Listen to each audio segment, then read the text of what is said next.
Welcome to the very best part of my broadcast week. Ro Khanna is our guest this week. He's been on the program before, May 2020, for those of you who are deeply versed in Takeout podcast archives. Ro is an interesting character here in Washington. Progressive, Biden supporter, co-chair for Bernie Sanders back in 2020. Talks about progressive capitalism, and right now is in the midst of a kind of a low-level dispute with Nicole Shanahan, who is the running mate chosen by Robert F. Kennedy Jr. So let's start there. Ro, first of all, great to see you. Thanks for joining us. Thanks for having me back. So what is your relationship currently with Nicole Shanahan? Someone you knew previously and you know now, and she says you are anti-democratic by telling her to get off RFK Jr.'s ticket. Well, Nicole was an acquaintance slash political friend. We would get together for coffee, drinks once or twice a year. She's a passionate advocate on climate, passionate advocate on regenerative agriculture, had supported my work there, had supported other causes that we both cared about. And before she was selected as vice president, she has the courtesy of giving me a phone call. And I was kind of blown away. I mean, about a week before I had heard buzz, I didn't really think it was real. She said, no, this is real. And I made a polite case. I said, Nicole, you have the right to run, but look at all the causes you care about: climate, abortion rights, support the president, help us reform the party from the inside. And she said, "Ro, no, I'm gonna run." I sent her a text after that saying, "Look, you have the right to run, but I hope you'll join the president." And then sent her an open letter. And so I don't think it's anti-democratic to make the case that she should support Biden. I mean, I'm not saying she doesn't have the right to run. Should she get off the ticket? She should be, yes, she should support President Biden. I mean, unless she wants to stay on the ticket and campaign for Biden, I guess that's another way she could do it. Dimension not yet thought of. But yeah, no, I think she should reconsider and support the president. And this does not mean, but do I think like we should make it harder for them to get access to ballots? No. Do I think the place should be rigged in any way so you can't have third parties? No. I'm just talking about her personal decision. And my view is the stakes are too high and that she should support the president. What do you believe the net effect of her RFK Jr. candidacy is in the 2024 campaign? Not good. I mean, it's your perspective. Be more specific. What do you mean not good? Well, not good in reelecting the president. I mean, and I don't sugarcoat things. I mean, the reality is that Donald Trump, we were talking about this before the show, has never gotten to 51%. You know, there's a ceiling for him. I don't know whether that ceiling is 45, 46, 47, but the more candidates you have that make it possible for Donald Trump to win with less than 50%, the better the chances for Trump. So can Biden win with Robert Kennedy on the ballot? Sure, but it makes it harder. Why does it make it harder? What is, from your vantage point, Ro Khanna, the RFK Jr. appeal to progressives? Well, I think it makes it harder for anyone who has a real problem with both Biden and Trump, who may say, look, I don't love Biden, but I'm not voting Donald Trump, and I'm going to vote for Joe Biden. And now you got another candidate, Robert Kennedy. He's got the Kennedy name. That still matters. And some of those voters may say, all right, I'll just vote for this Robert Kennedy guy. And I think there are more of those voters who would have voted for Biden than would have voted for Trump. Now, if you look at Kennedy on Israel policy, he's way to the right of Biden. But most voters are not as informed. And so those people who have a problem, young voters, others with Biden's policy on Gaza, they may also they may just say, I'm going to pull the lever for Kennedy. Should the president's re-election campaign be more aggressive going after and knocking down RFK Jr.? I don't think that would work. I don't think the personal insults at him, I think that could backfire. But what I would do is be more aggressive in talking to young voters, to independent voters, to making the case that we have a future-oriented vision, an inspiring vision, and talking about the complex issues directly. You know, I had an agenda from the Biden campaign. It was meet and greet with students, meet and greet with students, meet and greet with students. I said, Major's not going to cover that. Well, let's throw some, what about talking to students about Israel-Palestine? What about talking to students about student loans? What about talking to students about what they don't like or like about the climate? We can't have a vanilla campaign. We got to have some fireworks. We got to be honest about the issues and then give a sense of where we're going in the future to capture people's excitement. Where is the Biden re-election campaign on the vanilla scale currently? This is why you did Sunday TV and all the things. Look, I think they've got to. The president's got to bring out more of his State of the Union. That was a 9 in terms of passion, and that's the Biden we need. Someone who's jousting with Marjorie Taylor Greene. I think the president would be fine. I mean, I know they may not like that. Going to a town hall, do what I did. I went to UNLV. I had a town hall on the Middle East. And the reason I'm dwelling on this is because you look at voters under 35, that's on their TikTok feeds, that's on their Instagram feeds. We invited everyone from the Palestinian groups to the Jewish groups, everyone from Hillel to the Chabad House to Justice for Palestine groups. And it was a civil conversation. The people were civil, thoughtful, interesting, and I think the president should engage in that. Should engage in student loans. Let's have a town hall on student loans. People would say, oh, he's going to make a gaffe. How many gaffes has Donald Trump made? I mean, he makes gaffes all the time. Joe Biden's made gaffes all the time. It hasn't hurt him. He became president. So my view is he's obviously knows how to do something. You got to get him senator, vice president, president. Put him out there. Let people mix it up. Is the Robert F. Kennedy Jr. campaign, from your perspective, coherent? Let me give him where I think there is some appeal, and then where I don't understand what's going on. Maybe I'll start with I don't understand what's going on. I don't understand where he comes close to making a sympathetic case for the people who, in January 6th, knocked down them activists. Yeah, I mean, I don't get that. I mean, then they withdrew it or tried to withdraw it. Yeah, I mean, especially given his family's history. I don't get that. How he can even come close to people who are engaged in violence. That strikes you as incoherent. It strikes me as incoherent and not consistent with his legacy or who he is at his best. Like I don't get that part of him. I don't fully understand the vaccine part. I don't understand it. The place where I think he does have some connection is when he says our Pentagon budget is too bloated. We've been in too many overseas wars. We've got corporations that have not given Americans a fair shot. There are forces that have led to the working and middle class not having a fair fight. And that messaging, populism, has some appeal. But I think it is melded with a incoherence that does him a disservice. Are you similarly concerned about Cornel West's third-party candidacy? I know Cornel. We know each other from the Bernie campaign. Cornel is one of the most brilliant intellectuals, but that's different than running for president. I'm not sure Cornel's going to get on the ballots, and that's.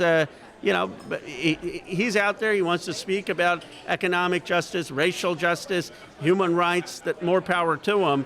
I think he can make his point without hurting the president. And at the end of the day, I'm not sure he's going to get on the ballots to hurt.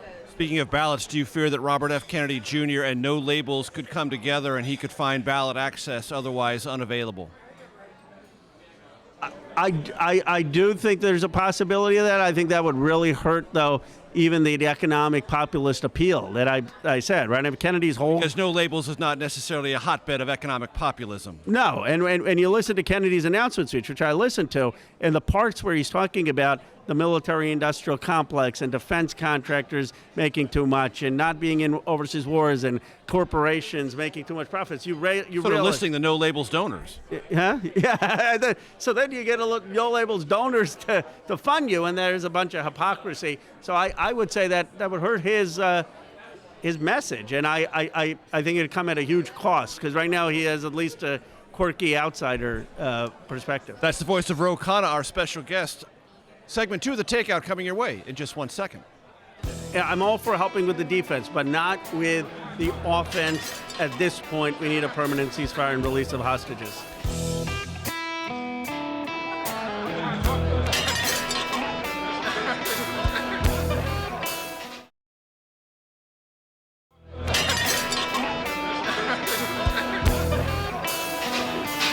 Welcome back to the Takeout. You know, one of the hallmarks of this show is restaurants. We love to go to restaurants. Why? Well, yes, I like to eat. That's definitely a given.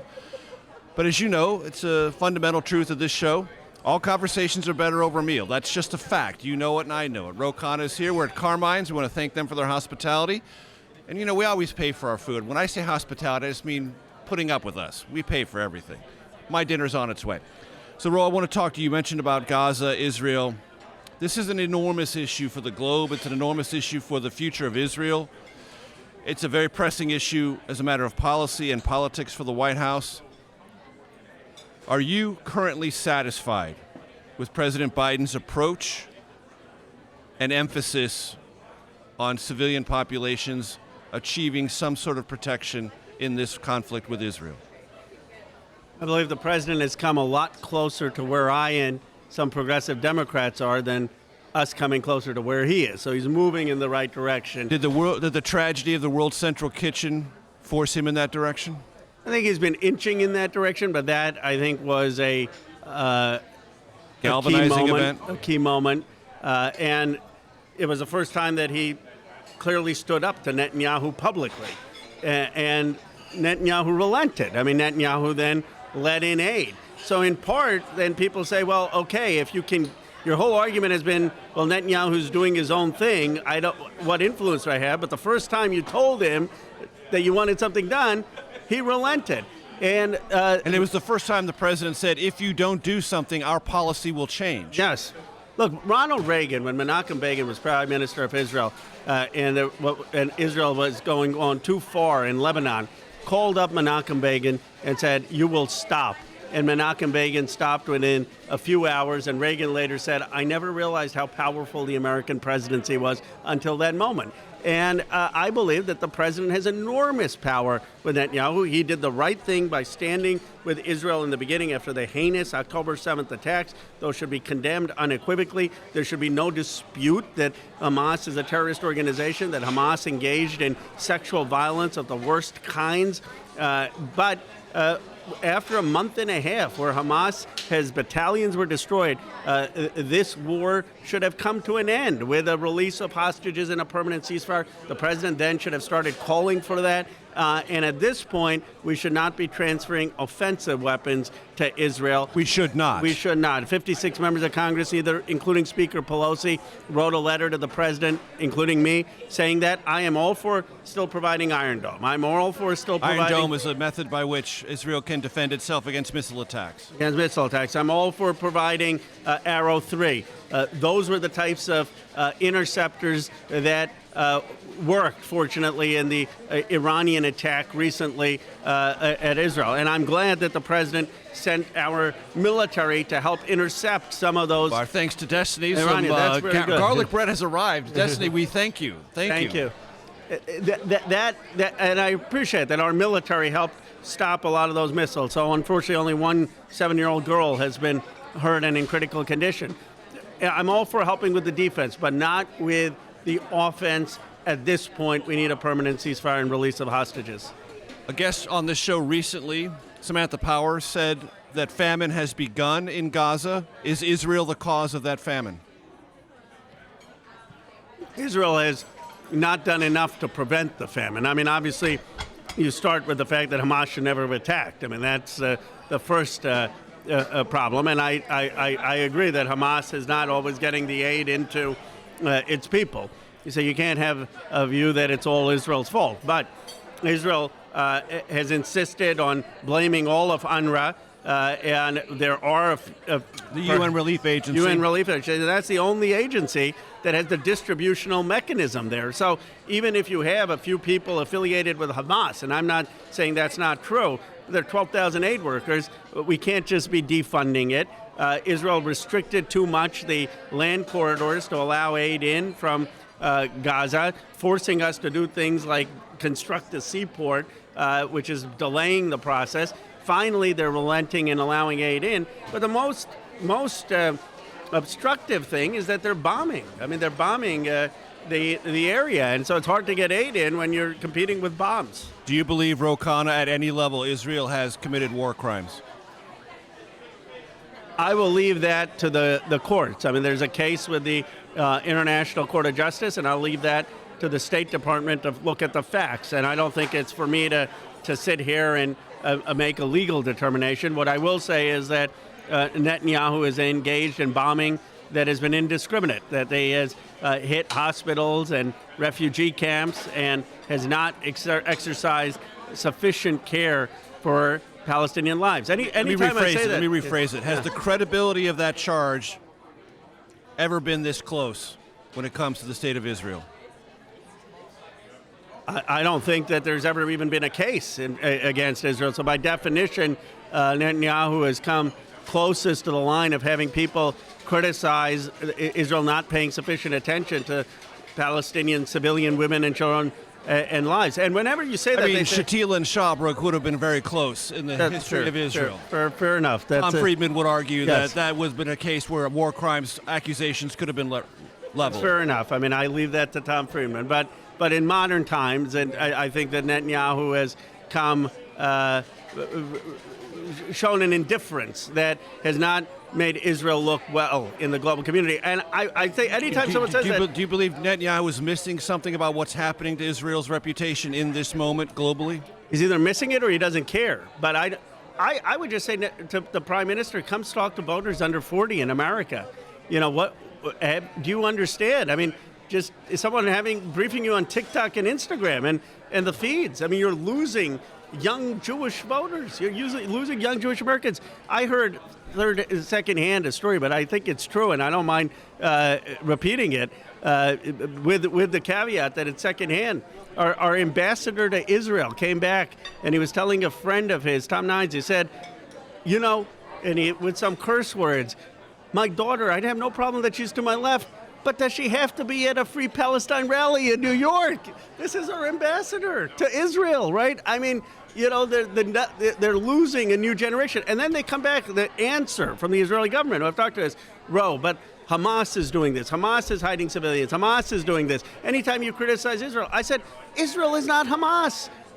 Hamas is a terrorist organization. Israel is a Western democracy. The standards are higher. So one can criticize Netanyahu's approach without drawing a moral equivalence with Hamas. Let me ask you this. When you talk to progressives, especially those under the age of 40 or 35, there is a language about Israel I want you to talk about. There is a language that they're colonizers, that they're exploiters, that they don't belong there, that they are somehow illegitimate in that place and in this time. What do you tell them? Or how do you reframe or engage in that dialogue? I reject that characterization. I'm not mischaracterizing it, am I? Certainly among some. Not across the board. But among some of the college campuses and among some of the protesters, that language is used. And as progressive Democrats, we should acknowledge that there is an anti-Semitism that is prevalent in the United States. And I think denial of Israel's right to exist as a Jewish state is a form of anti-Semitism. And that's why I did an anti-Semitism resolution, actually, with Brian Fitzpatrick. There's complexity to the story, right? I mean, Israel traces its roots back after the Canaanites. I mean, I guess you could say Canaanites had the first claim to the land, but they have a claim that goes back thousands of years to Abraham and to David. The Palestinians trace their heritage back thousands of years. As an Indian American, I'm tempted to do what my grandfather would say. It's all the British's fault, but the reality is that the British didn't help the situation. No, they did not. And so, but the situation is complex. And if we want to have peace, we have to understand that there are complex narratives, and it's not as simple as saying one side is a colonizer and the other side is not. That's different than saying one side is engaged in the occupation in the West Bank and Gaza, and the occupation needs to end. That's the voice of Ro Khanna. Carmine's is our host restaurant. We have some delectable food here. Segment 3 of the Takeout coming your way in just one moment. First, let's acknowledge that immigrants enrich the United States. Then let's have a secure border and actually solve the problem, which this president has tried to do from day one.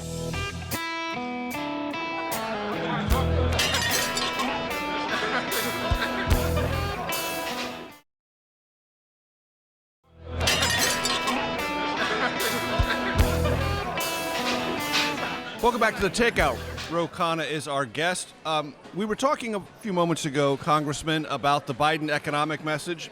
In an article that appeared recently in The Atlantic, you were quoted as saying, we haven't been driving a clear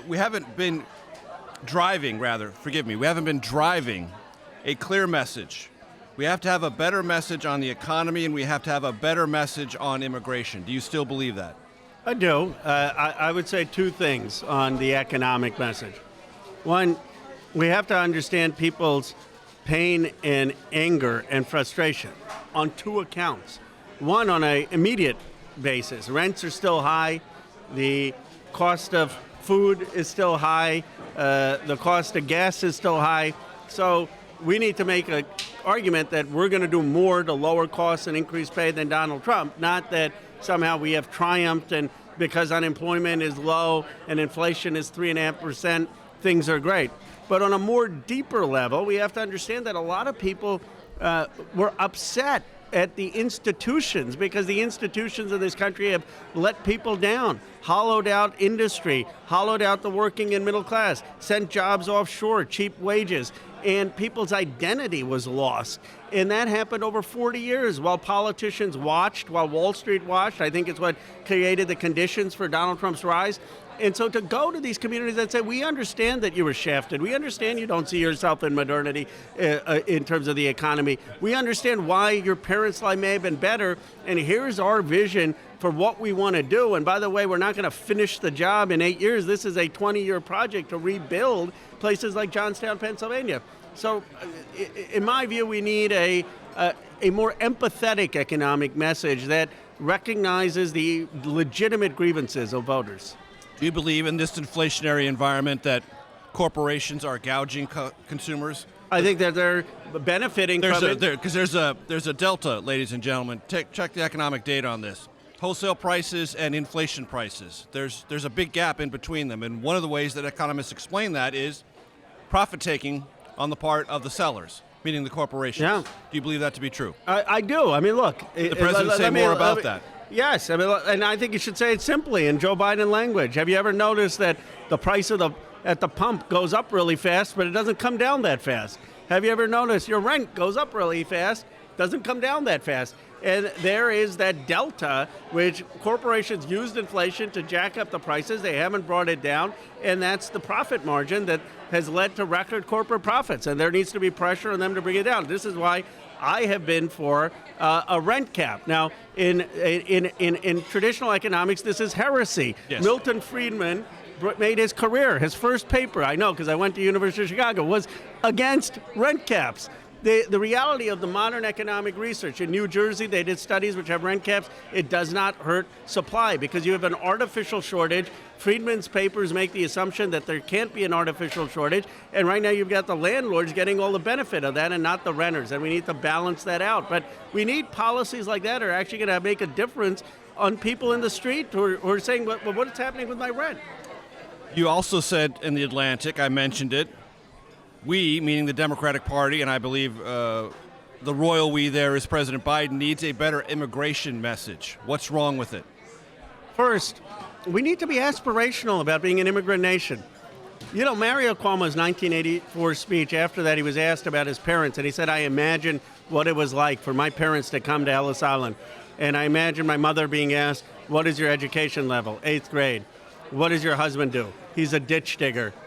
Why are you in America? Oh, just because of economic opportunity. What's your hope for your son? Nothing much, just that he becomes governor of New York. You know, and Cuomo tells it with much more flourish. But that's the story of America. And you got one side which is saying immigrants are poisoning the bloodstream of America, and the other side that's saying, how do we address all of the problems that immigrants are posing? And no one is saying, this is our comparative advantage. This is why we're beating China. This is why it's a good thing that there's a line of people who still want to come to the United States of America, don't want to go to communist China, don't want to go to a stagnant Europe. This is what renews the American spirit. And then you say, now that we understand why we're one of the greatest nations in the world, the greatest nation in the world, and immigrants are part of that, let's make sure that we have an orderly process. Let's make sure we have a secure border. Let's make sure we have a pathway to citizenship. But we're not arguing the affirmative at all. And yet, when President Trump, former President Trump, or his supporters hear you, they would say, well, that's just Ro Khanna dressing up an open borders policy. I'm not for open borders. I mean, my parents came here as immigrants. They got a green card. They became citizens. I'm all for people following the process.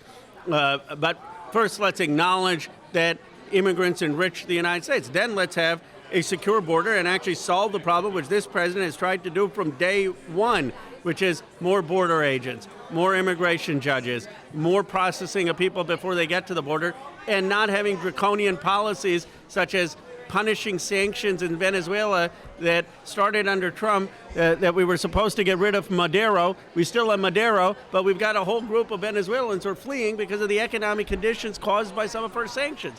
It's a less destabilizing policy in Latin America, and then working with AMLO and others in Mexico to figure out how we solve the policies with Latin America and Mexico. But the Republicans want the issue. They don't want the solutions on this. But you're not in favor of the bill that was passed or proposed in the Senate that the president endorsed that had none of the progressive approaches to immigration and had all of the restrictive Republican approaches. You know what the tragedy is? I never had to even cast the hard vote. They didn't put me on the record. I would have been a very tough vote for me because I was opposed to the process. The Latino senators were not involved in that. None of the Hispanic caucus was involved. There was a massive language that would have taken away people's right to immigrate as in asylum, and I was probably a no. But if the president had called me and said, "Ro, we really need this. This is the only compromise," it would have been a tough vote. I would have considered the progressives. I considered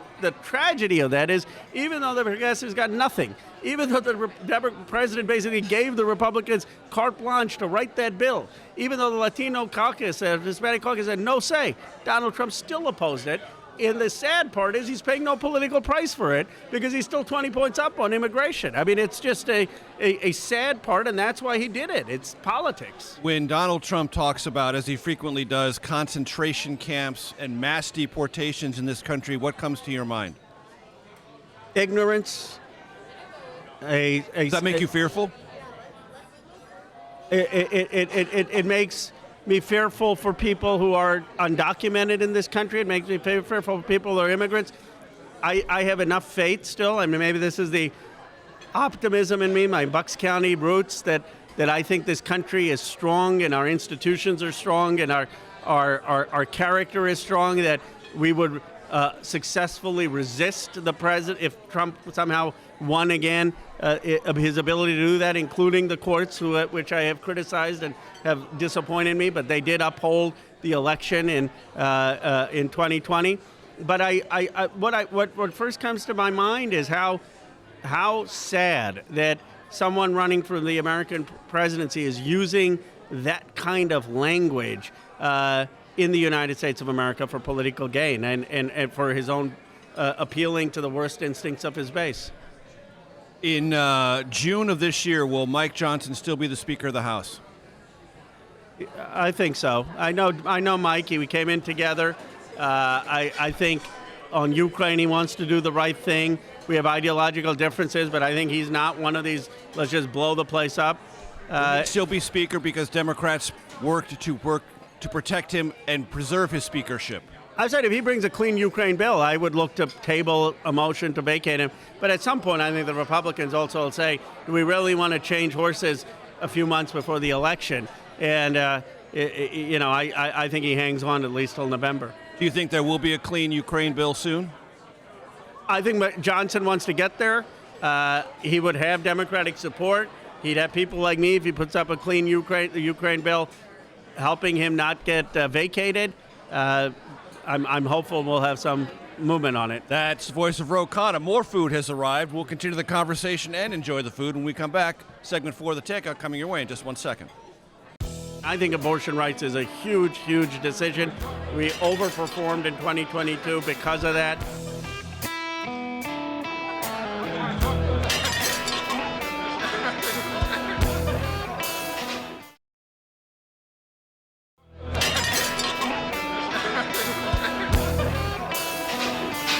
Welcome back to the Takeout, continuing our conversation with Ro Khanna. So, Congressman, you mentioned him before we went to break. if the Speaker of the House, Mike Johnson, brings a clean Ukraine bill? Well, what if he brings the Senate-passed bill that has aid to Israel, Ukraine, Asia Pacific, and in that aid to Israel is offensive weapons? What about that? I have a challenge with that. We can't amend it. Right, you just got to take it up or down. But we'll cross that bridge when it happens. But as of now, I have a very hard time voting for any offensive aid to Israel, as should 56 House Democrats, including Speaker Pelosi, who signed that letter to President Biden just 3-4 days ago. Now, could the White House give some assurance that they're not going to, maybe the president comes out and says, look, vote for this, but we're not going to ship any offensive weapons, and maybe that gets people to be comfortable, but it would require some action like that from the White House. What is your attitude about something Mike Johnson, the Speaker of the House, has talked about, which is a loan to Ukraine as opposed to aid? Better than nothing. I mean, if that's the only thing we can get, let's move in that direction. I mean, I think from my understanding of talking to people at the State Department, at the NSC, we need the aid. The loans aren't going to be enough. But, we can't, every day that goes by is a day that is... Something is better than nothing. Yes. Understood. Real quick, I'm going to mention some states, and I want you to tell me if President Biden is going to win them or not. I'm going to say he wins everything. All right, Pennsylvania. He definitely wins Pennsylvania. I'll tell you why. More comfortably than in 2020? More comfortably, or at least he wins it. I grew up in Pennsylvania. When I was in 11th or 12th grade, I played Joe Biden in mock Congress when he was the chair of the Senate Foreign Relations Committee. Joe Biden's roots in Pennsylvania go very deep. And he was known when I was growing up as the third senator of Pennsylvania. He wins it just out of his tradition and roots in the state. Michigan. I think that's his hardest state. That, to me, is the swing state. If the election were tomorrow, it's a true toss-up. I think we have work to do with the Muslim Arab American communities and communities of color in that state. Wisconsin. I think he ekes out Wisconsin. But Wisconsin, I would say, is the second hardest state after Michigan in terms of what we have to win. Arizona and Nevada.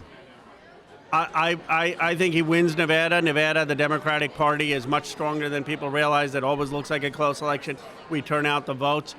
Arizona, I don't have enough of a field for because I haven't been there enough. I think Ruben Gallego being on the ticket helps, but we have work to do there. How prominently do you believe the issue of abortion will be? This will be the first presidential election conducted since the Dobbs decision that overturned Roe versus Wade. Actually, that's a great point. Arizona, maybe I'm a little more bullish on after that decision. I mean, I think abortion rights is a huge, huge decision. We overperformed in 2022 because of that. I think it's particularly an issue in states like Arizona. In states like California, it was an issue, but we noticed that many people didn't mobilize in the same way because abortion rights have been protected. And that was the same in New York, and now that's, thanks to Gretchen Whitmer and others, the same in Michigan. But in a state like Arizona, where you have going back to 1864, that could be the issue that swings that state. And so I do think it's a big issue in places like New Hampshire, North Carolina. I mean, I do think it's a major issue. By the time September of this year rolls around, Congressman Khanna, will former President Trump be a convict? I have no idea how the New York case is going to go. I think he's obviously violated the law on it. What the jury thinks is the appropriate penalty, I'll leave it for them to decide. But I don't think we should be banking on that as our When you say we, you mean Democrats? The Democrats. I mean, I know the polling shows that if he gets convicted, then he loses a lot of support. The polling has showed that in the past, and it hasn't proven to be true. So, I wouldn't count on that as a silver bullet, whether it happens or not. What is your degree of confidence the Supreme Court will nullify, that means reject, former President Trump's sweeping assertion of absolute immunity for a president of the United States? I think they'll reject it, but they've already done him a big favor by just taking the case and delaying the case on insurrection. And so why has that been a benefit to the former president? Well, I think the most serious case for the president wasn't on the hush money. I mean, I don't condone it, but, what he did was a major violation of campaign law. but nowhere near the magnitude of instigating an insurrection in January 6th. And had that case taken place in D.C. and had he been convicted of insurrection, I don't doubt that his numbers would have really fallen. The New York case, I'm just less sure of the political impact. And what the Supreme Court did by taking this case is more or less ensured that that D.C. case will not be heard in time for the election. And just to be clear, Jack Smith did not charge the former president with insurrection. Correct. There are other charges related to what happened on January 6th. Many others have described it as an insurrection. But that's not the charge. Fair enough. Yes, I mean, he's. But by the Supreme Court having oral arguments, not taking on board the three-judge panel on the D.C. Circuit Court of Appeals, who wrote a very lengthy judgment on this, which I think was tailor-made for the court to look at, read all the precedent, read all the history, read all the law, and say, that's where we're going to come down anyway. By not doing that, the Supreme Court has informally given the former president room. Is that your vantage point? He's giving him room to delay, and I don't think even Roberts, and I'm not a fan of this court for multiple reasons we could go into, including getting rid of Roe, but I don't think they would go so far as to rule that a president is totally immune from prosecution. I mean, but I don't think they get there until much closer to the election, and by then it's too late to make the whole case. Do you believe there's a state that President Biden and Vice President Harris lost in 2020 that can be won in 2024? North Carolina, especially given the gubernatorial candidate there is very extreme, similar to the gubernatorial candidate who Josh Shapiro beat by 10, 15 points. I mean, Pennsylvania. In Pennsylvania, Shapiro won Pennsylvania. In North Carolina, I think you have a person way to the right of Trump on some of these social issues, racial issues. So I think North Carolina and abortion is a good state for us. Florida is always tough, but again, abortion is a big issue there on the ballot. 6-week ban. Yeah, 6-week ban. I mean, we can be competitive there. And then the advantage the president's going to have is a financial and organizational advantage. He's going to be able to compete in Florida, in an Ohio, in a North Carolina, and Georgia, and Arizona, and the Midwest. Trump is going to have to make choices that this president, fortunately, won't have to make. So we just need one or two of those states to break our way. What about Texas? Look, Texas, I think we should compete, but it's always the always the holy grail that we think we've become this permanent majority and it slips away. Maybe if Beto O'Rourke were running, he would put it in play. But I think we have ample evidence on the no side of that ledger. Well, you get close with Cruz. All right, Ro Khanna, been a pleasure. Thanks so much. Stay tuned for your Takeout Outtake Especial, folks. We'll see you next week. It's more about how do we start to have a conversation with people in this country with a respect where you can disagree but not demonize each other.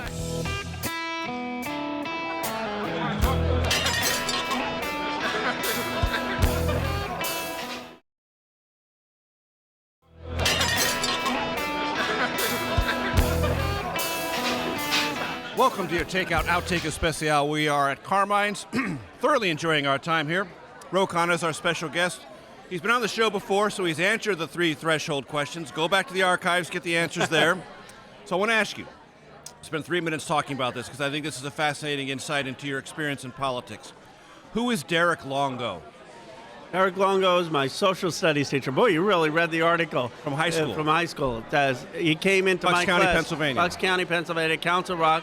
He would come into class dressed as Theodore Roosevelt, and he would do things like have the students discuss what it's like negotiating at the Treaty of Versailles. He gave me my love of American history. He's a great teacher, in other words.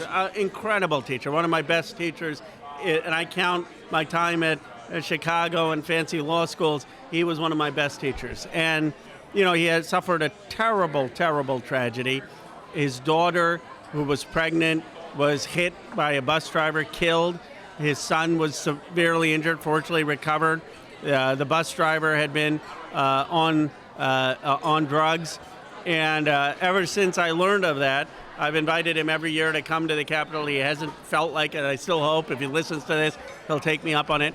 But I recently went back to Bucks County, and found out at the prodding of one of the journalists as he was praising me. He said, "Well, would you vote for Ro if you were running for Congress in your district?" And Longo has this pained expression. "Well, I have so much respect for him. I like him, but. And then he talks about how he's been a Trump supporter 2 times in a row. And the lesson to me about that was we should not stereotype who these Trump voters are. I mean, here's a teacher who I have tremendous respect for, still do, who's voting for Learned, Trump. someone who believes in education, someone who believes in all the sort of verities of small L liberalism. Absolutely, who went above and beyond in the classroom, who was passionate, who obviously I was shocked when he told me he was a Trump voter because I didn't have any idea of his ideology growing up or in the classroom. And he said it was, and it's too much of one of the things the Atlantic doesn't get into because it makes it seem like, oh, he's voting for Trump just because he lost his daughter and on crime. Right. And it was much more complex. I mean, the writer did a great job, Russell Berman, but he couldn't cover the whole conversation. But Longo talks about some of the policies that he still agrees with Trump on entrepreneurship, economics, and even though he doesn't like some of the personality and what it would take to win back his trust. And it's less about the specifics of Derek Longo, but it's more about how do we start to have a conversation with people in this country with a respect where you can disagree, but not demonize each other, not think that somehow you're morally superior to the other person, have some sense of common American identity, and to suspend this immediate judgment of our own conviction in the truth of our views. And that, to me, is what this country needs to move forward. That sounds like you're talking to some of your fellow Democrats when you say those words. Well, I'm talking to both Democrats and Republicans, and I'm not being preachy in this. I'm sure I've been guilty of hurling insults and myself, but it just seems to me, Gary, that we're going to have one of the ugliest elections in my lifetime. And what I hear across this country is, how are we going to have healing? How are we going to have reconciliation? After these two people who run for president are both around 80 years old and don't represent the future of the country, neither of them do. I mean, who's going to pick up the pieces? Who's going to rebuild this country? How are we going to come together? Are we going to perpetually be in a state where every Republican tries to inch out in the red states and Democrats in the blue states? Or is there any hope of having a common purpose again? And that is the task of my generation in Congress. There are good people on both sides, like Mike Gallagher, and I can name others on Democratic. But what are we going to do to build this country up post-Trump or Biden? That's the voice of Ro Khanna. That's your Takeout Outtake Especial. Our thanks to Carmine's. We'll get to our food now. We'll see you next week.